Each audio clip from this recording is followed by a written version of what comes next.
So Pokemon Legends Arceus comes out in like 3 days, and this is literally me right now.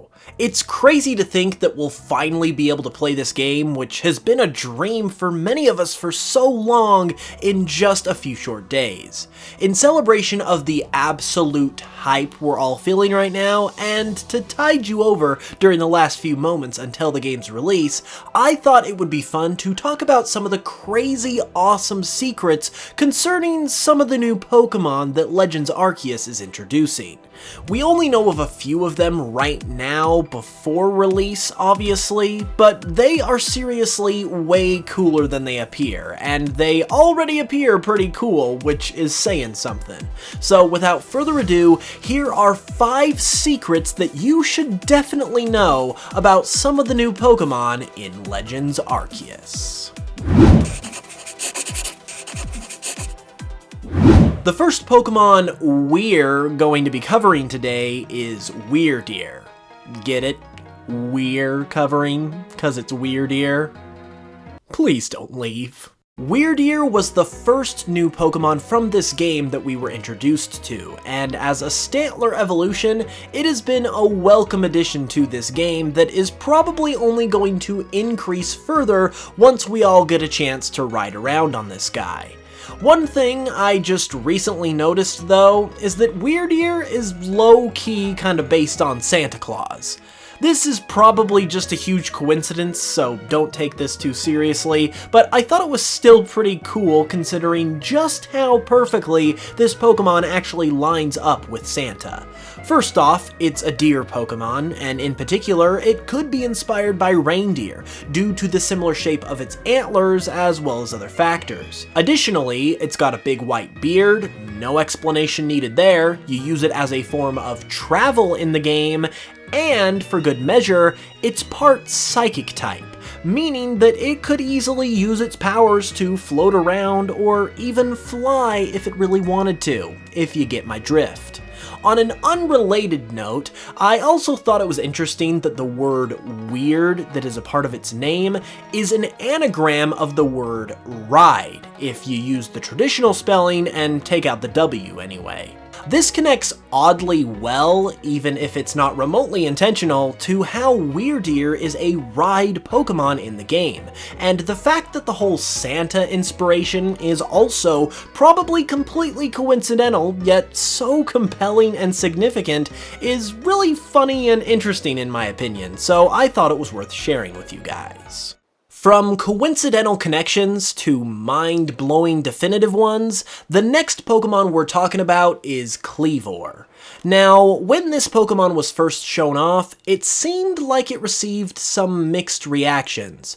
Some people really liked it, some people didn't, and for me personally, I thought it was just okay, which is why this next little tidbit about it is so cool and actually makes me like Clevor a lot more. So its name is obviously a corruption of the word cleaver, which is a type of blade-based weapon, and this goes along with the theme of all of the other members of the Scyther family also being named after blade-based weapons, like scythes for Scyther and scissors for Scizor, for instance. I mean, I guess scissors aren't really weapons, but they could be used as a weapon, and they're made of blades, so you get the idea. Anyway, that gives Clevor a cool connection to the other 2 members of its family, but it goes much deeper than that. One of the most striking things about Clevor are its axe hands, and this was kind of a divisive element of its design, it seemed like, with some people liking it and some people not really liking it at all. Well, let me tell you, they weren't just giving this Pokemon axe hands and calling it a day cause they're running out of ideas. Clevor has axe hands because in Japan, an alternate name for the praying mantis that Clevor is based on is Onomushi, which translates to axe bug. Clevor is not done there though, because it is so cool that I actually have 2 secrets about its design to share with you today. Remember how I said that it's named after a cleaver? Well, not only does that come from the traditional blade known as a cleaver, which links it up with Scyther and Scizor, but it also comes from something else known as a cleaver, that being a primitive stone tool that comes from the Stone Age, lining it up not only with its rock typing, but also with the primitive setting in which it comes from within Sinnoh's distant past. Furthermore, there is also another similar Stone Age tool in addition to the cleaver that is known as the hand axe, which is literally the best justification imaginable for why Clevor has axes for hands, if you were possibly on the fence about that. In fact, the hand axe is the longest used tool in human history, and before it was known what they actually were by people who found them hundreds and thousands of years later, they were known as thunderstones, since it was thought that they fell from the sky during thunderstorms or had been formed by a lightning strike. So I mean, it's not gonna happen most likely, but if Scyther randomly evolved into Clevor with a Thunderstone to reference this, in addition to all of the other insane connections in its design, oh man, if that happened, Clevor would have like the most ingenious and coolest design ever. And I say that as someone who was kinda on the fence about Clevor before, which is why it's always worth learning about where a Pokemon's design comes from before you decide you don't like it. The next Pokemon I have to talk about is Hissuian Voltorb. I already made a video on its tragic backstory, which you can watch with the card on screen, and that covers Voltorb's in-universe backstory, but as far as real-world design inspirations, it's pretty ingenious itself. It obviously carries over the inspiration of a Mimic from regular Voltorb, which, if you don't know, is an RPG mechanic where an enemy appears as a treasure chest or a valuable item, and when you go to pick it up, it attacks you.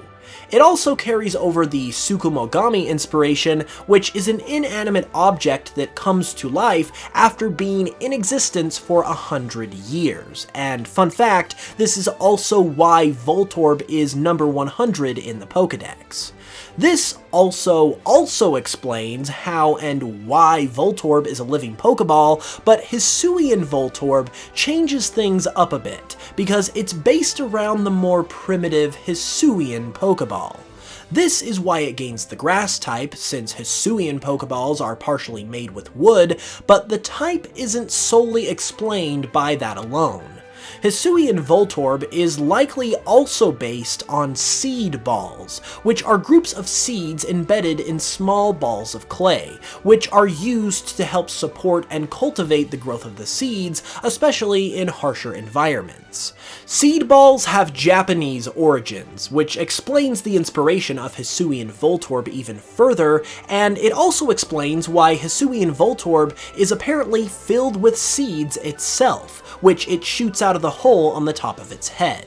Additionally, when seed balls are thrown onto a particular area, it's known as seed bombing, and bombs are of course known to explode, just like Voltorb. Shout out to Loxton for this one, cause he was the one that made me aware of this in the first place in his own video, but I just had to bring it up here because it's just so stinking cool.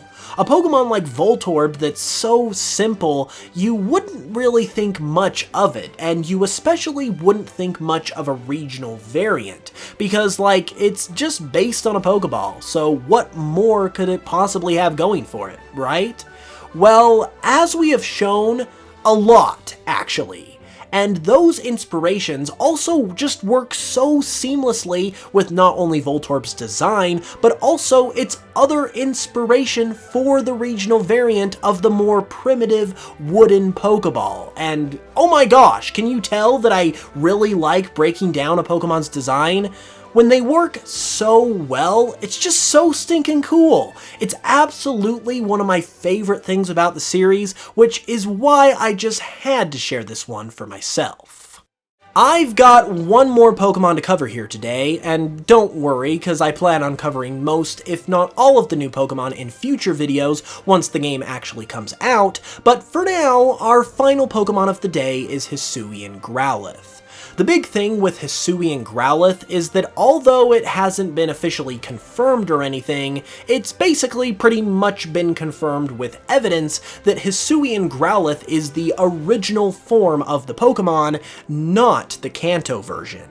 This is because, first off, this form of Growlithe literally predates the original, at least in the Hisui region anyway, because Legends Arceus takes place in the past. Second, similar to Cantonian Growlithe, Hisuian Growlithe is based on the famous lion dog statues that are prevalent in China and Japan, with Hisuian Growlithe more specifically based on the Komainu variant of the statues, hence the spike on its head. However, Hisuian Growlithe actually carries the rock type, which you would assume a Pokemon based on a statue would have, unlike the Cantonian variant, who is pure fire type. It's very likely that Growlithe lost this physical trait due to its eventual partnership with humans, as Hisuian Growlithe are reportedly more distrusting and aggressive towards humans, while Cantonian Growlithe, according to its Pokédex entries, are much more friendly. Once Growlithe became friendlier towards humans, it probably lost this trait over time as a result of its cushier lifestyle while living with people, similar to how most dogs in real life couldn't really survive in the wild nowadays compared to the wolves that they originally came from. Finally, the real nail in the coffin here is in Growlithe's own name. The lith part of Growlithe very likely comes from the word lithic, which is defined as of the nature of or relating to stone. This would of course be referring to it being based on those lion dog statues, but lore-wise, that would be taken to mean that the pure fire-type Cantonian Growlithe must have some connection to stone, some connection to the rock type, which of course it does now in its ancestor, Hissuian Growlithe, meaning that Growlithe's name is basically the final remnant of its rock-type origins from long ago. And the fact that its own name supports this idea, which was obviously around for years before Hisuian Growlithe became a thing, just makes it that much cooler, because it's almost as if this was always the case, and we just hadn't been introduced to Growlithe's true form yet. That is, until now. And those were some secrets about some of the new Pokemon from Pokemon Legends Arceus. If you enjoyed the video, be sure to leave a like and subscribe if you're new for more content. And also, let me know what you think about all this in the comments below. You can also greatly support the channel by listening to my Pokemon remixes on Spotify and other streaming services, which is greatly appreciated and helps out a ton. And with that said, I'll be back very soon with a ton more Legends content once the game comes out, so stay tuned for that. And until then, as always, thank you guys for watching, I love you very much, and I will smell you guys later.